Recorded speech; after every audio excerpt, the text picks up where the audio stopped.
बार बार सब मित्रों ने कहा कि किसान, गरीब, भूखा, बेरोजगार, ऐसी बातें आई, ये शब्द गूंजते हैं, इको करते हैं। हमको अपने पर शर्म आती है। दुर्भाग्य मेरा कि मैं पत्रकार हूं, तो राजनेताओं को देखा भी है अंतरंगता से। कैसे कैसे, जैसे आदमी अल्टो नहीं खरीद सकता, स्कूटर, मोटरसाइकिल नहीं ले सकता भारत का आम आदमी, वैसे आप लोग जहाज में चल रहे हो, निजी जहाजों में है, ज्ञान बांट रहे हो कि गरीब के लिए वो रात भर जग रहे हैं, छत पे टहल रहे हैं। हमने आप लोगों के घरों में कप प्लेट देके पूछो ये कटोरी कहां से आई, बोले ये इटली से आई, बोले ये बोले पेरिस से आया गिलास। गरीब के लिए रो रहे हो? यार तमाशा नहीं किया करो भाई, इतना तो मत किया करो। लोग सुनते होंगे टीवी पर, इस पर, तो क्या कहते होंगे? जहर खाने का मन करता होगा गरीब आदमी का। उसके गरीबी के साथ मजाक मत करिए। आप रोटी नहीं दे सकते तो शांत तो रहिए। काजू बादाम खाने के बाद बाहर निकले और ये कहें कि मैं भी भूखा हूं, ये तो झूठ मत फैलाइए। क्या आपके घर में बाल बच्चों की शादियां नहीं देखी हमने? नहीं देखी क्या? आप लोगों ने जितनी नहीं देखोगे, राघवेंद्र ने, कपिश ने, आनंद ने, उतनी मैंने देखी है, विक्रम राव साहब ने देखी है। आपके नेताओं के यहां शादियां, पैसा ऐसे बहते देखा। कानपुर में तो गंगा में भी उतना जोर नहीं है, ये गंगोत्री गंगा समझो, ऐसे पैसा बहते देखा। एक नेता के यहां शादी हुई थी परिवार में, जहाज ऐसे उड़ा और बात कर रहे हैं कि जी 400 करोड़ कॉरिडोर में लग गया, देश भूखा है। गजब बात है। जहाज ऐसे उड़े जैसे विक्रम टेम्पो चलते हैं चमनगंज से कानपुर में, उस फ्रीक्वेंसी में जहाज उड़े। विक्रम राव साहब ने कह दिया मुझे पान खाना है, बोले जहाज ले जाओ पान खा के। कपिल श्रीवास्तव ने 2 मिनट बाद बोला, हम बोले हमको भी खाना, बोले इनके दूसरे विमान से ले जाओ। मैंने देखा, बताऊं नाम, चेहरे खराब हो जाएंगे। स्विस कॉटेज बन रही, स्विस कॉटेज शादी ब्याह में।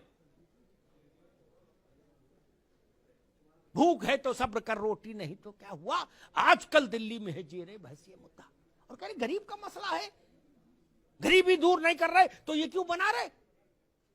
गजब बात करते हो सब लोग यार, कहीं तो कुछ रखो बाबू।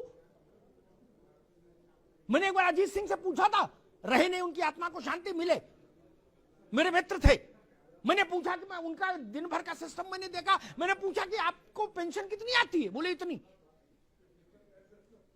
झूठ बोलने का अवसर भी नहीं था, वो तो नेट पे मिल जाती है पेंशन। तो वो मैंने कहा आपका खर्चा जो मुझे ओवरऑल दिख रहा है यही दिन भर में 2-3 लाख का है, और गरीब के लिए सब हो। अब दूसरी बात आती है, इस देश में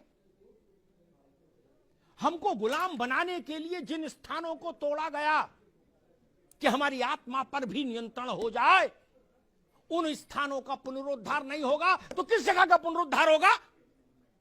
आपकी कोठी में पैसा लगे तो जायज, और बाबा विश्वनाथ के कॉरिडोर बने तो ना जायज। जितना पैसा लगा है ना, बुरा मत मानना, मैं ऐसे सैकड़ों राजनेताओं को जानता, सैकड़ों, जिनके पास इस मूल्य से ज्यादा के इमारतें हैं जितना कॉरिडोर में लगा है कुल। राव साहब गलत तो नहीं कह रहा? 100 एसी लगे, 100 एसी। इंद्र की सभा लगती है। अरे पशु पक्षी भी विदेशी हैं। 2.5 लाख का तोता, उसको मकाऊ बोलते, क्या बोलते, पकाऊ। हाँ, एक नेता थे, बोले ये पकाऊ लाए, मकाऊ बताए, बोले मैंने कितने का लाए, बोले भैया 2.5 लाख का लाए। वो भी कह रहे थे मैं गरीब के लिए रात भर जगता हूं। मैंने कहा फिर मकाऊ को कब खिलाते जब गरीब के लिए रो रहे हो। 7.5 लाख रुपया का चश्मा। बाबा विश्वनाथ पर सवाल उठाओगे?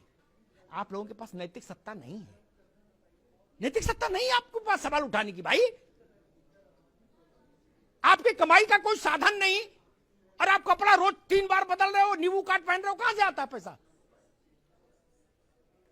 काम कोई है नहीं, धंधा कोई है नहीं, बायोडेटा में लिखा समाज सेवा, और फॉर्च्यूनर में चल रहे हो झमाझम, 4 गाड़ी आगे 4 पीछे, और जूता भी साला सफेद पहन रहे हो, मोजा ही नहीं। नहीं। और जो नहीं पहन पा रहे वो दुख में मरे जा रहे। वो कह रहे कि हे ईश्वर, ऐसे दिन हमारे कब आए कि मैं भी सफेद जूता पहन पाऊं और 10 अंगूठी 10 उंगलियों में, और वो बकरी बांधने वाली उतनी मोटी चेन गले में।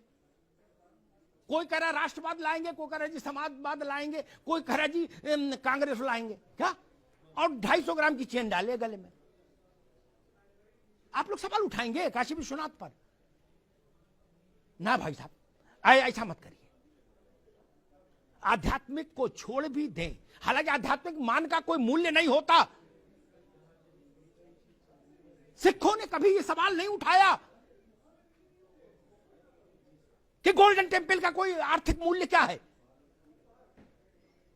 वेटिकन सिटी में पोप की सत्ता क्यों चलती है, सवाल ईसाई नहीं उठाते। मक्का और मदीना पर सवाल नहीं उठता। काशी विश्वनाथ पर सवाल उठाने की हिमाकत कैसे हो सकती है? अयोध्या पर सवाल उठाने की हिमाकत कैसे हो सकती है? जब राजनीति नहीं थी, जब पार्टियां नहीं थी, जब नेता नहीं थे, तब इस देश को किसने एक रखा मेरे मित्र? हम लोग तो बाद में आए हैं नेतागिरी करने के लिए। हजारों साल की गुलामी के बाद भी अगर तुलसी चौरा बचा रहा, उसमें दीपक बाती होती रही, अगर सत्यनारायण की कथा बची रही, अगर बजरंगबली का मंदिर बना रहा, अगर राम सीता विवाह हो की यादें बनी रही हमारे जहन में, तो यही मठ मंदिर थे जिन्होंने भारत की आत्मा को जीवित रखा। शासक कोई रहा हो, शक आए, हूड़ आए, मुगल आए, कहां कहां के अलबन बलबन सब आ गए, क्या कर लिए? काल के गाल में समा गए। केवल हम जिंदा रहे। कुछ बात है कि हस्ती मिटती नहीं हमारी। इसलिए मैं सबसे कहूंगा, स्वागत कीजिए बाबा विश्वनाथ के इस कॉरिडोर का, इस संकुल का। ये भारत की आत्मा का शंखनाद है, इसको सुनिए। और नैतिकता की बात हम तब कर पाएंगे जब हमारा जीवन गांधी सा हो जाए, लोहिया सा हो जाए, दीनदयाल सा हो जाए, जयप्रकाश सा हो जाए, तो नैतिकता की बात अच्छी लगेगी। हमारे पीछे 5-5 करोड़ की 2-2 करोड़ की गाड़ियां चल रही हो और हम दीनदयाल की बात करें, लोहिया की बात करें, तो ठीक नहीं। लोहिया दिल्ली की सड़कों पर डीटीसी की बस से चलते थे, ये समाजवाद था। आप लोग किस बस से चलते हैं पता है ना?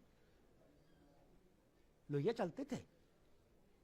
इसलिए मैं कहूंगा, हम लोहिया दीनदयाल जयप्रकाश नहीं हो सकते तो उतनी बात ना करें। देश के मन के साथ चलिए, देश के मिजाज के साथ चलिए, देश के सरोकार के साथ चलिए। ये देश बिना परम शक्ति के नहीं रह सकता। उसको प्रतीक चाहिए, उसको आराध्य चाहिए। लोग अपने बाप की उसमें नहीं जाते।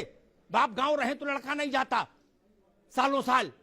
इनमें कुछ तो ताकत होगी। लोहिया जी ने कभी कहा था, विक्रम राव साहब ज्यादा बेहतर जानते होंगे, लोकसभा में एक बहस में उन्होंने कहा था, कृष्ण का उल्लेख करते हुए, कपीश भाई सुन लीजिएगा, उन्होंने कहा था कि 5000 साल से ज्यादा हो गए, नासा कहता है, कृष्ण को इस अवस्था अवतरित हुए। उनका जो है एग्जिस्टेंस इस वक्त रहा होगा। बोले 5000 साल से आज तक जिस आदमी का जन्मदिन मन रहा है, वो आदमी कितना बुलंद होगा खुद ही सोच लो। भगवान ना मानो तो भी आदमी बाप का जन्मदिन नहीं मना रहा, बाबा का याद नहीं। ये छोटी शक्तियां हैं क्या? ये भारत की प्राण शक्ति है, प्राणवायु है। ये अवरुद्ध नहीं हो सकती। मुगल नहीं कर पाए, शक नहीं कर पाए, हूण नहीं कर पाए, तो बाकी कोई क्या करेगा? धन्यवाद।